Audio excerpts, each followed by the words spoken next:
try, but with a double D sound of the English word buddy for the R. Trae, trae. Me trae un jugo, por favor? Me trae un jugo. So this is the polite way to ask if you can have something. You can also just use this expression.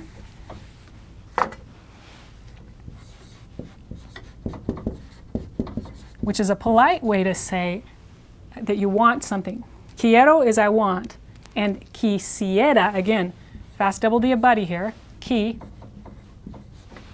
quisiera means I'd like. So that's another polite way of asking for something. So I wanted to get those out of the way so you don't confuse them with tengo, which means I have, I hold, I keep, something physical. Now many of you may have learned this word, yo. Yo is the translation of the pronoun I. But you don't need to use it to say I have. Pronouns are not required in Spanish.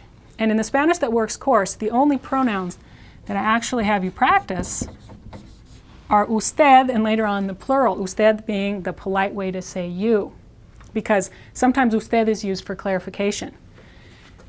Many English speakers overuse this yo tengo, and so forth, and it almost sounds conceited because in Spanish this O at the end of the verb means I.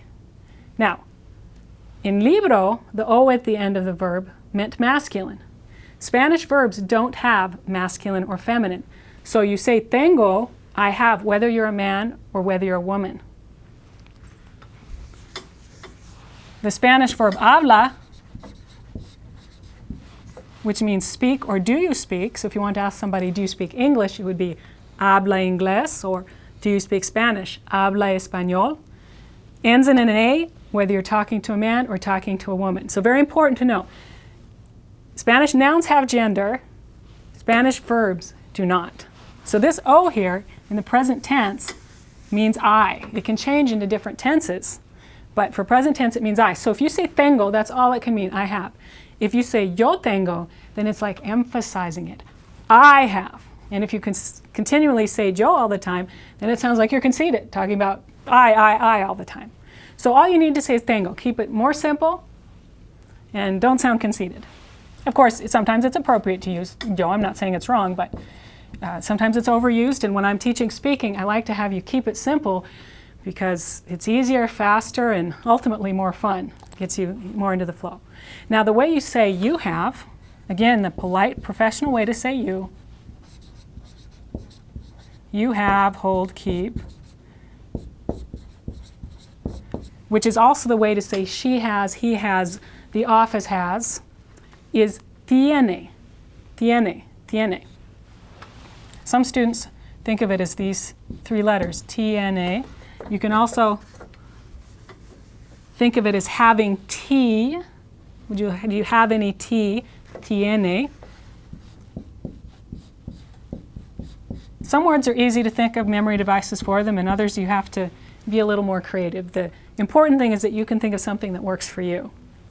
In the pronunciation guide, I write tiene like this. Tie, because the I turns into a Y. Tie, tiene, tiene. Very important that you pronounce this E, because you always pronounce the vowels you see, except for the U after Q and G, where it's silent. Tiene, you have. Tengo, I have. Tiene, you have. Now, to make a question in Spanish, you just use the same verb. So there's no extra word for do in a question. You just raise your voice. When you write a question in Spanish, you put a little upside down question mark to know when the question is starting, and then you put a regular question mark to know when it's ending. So do I have is tengo, tengo. Do I have a name? Tengo un nombre? Sort of a silly question. Do you have is just tiene, with your voice raised. Tiene. Do you have a juice? Tiene un jugo? Do I have a juice? Tengo un jugo? Let's see, give myself a little more room here. Now, along the lines of tiene, I want to give you another verb that's also very good.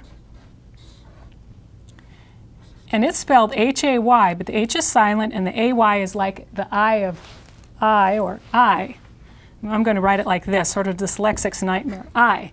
And it means is there or are there, or there are, there is, depending on if you say it as a question or not. So sometimes you can use tiene and I in certain situations interchangeably. For example, if I want to know if there's a phone, I can say, do you have a phone? Tiene un teléfono? Or I can ask, is there a phone?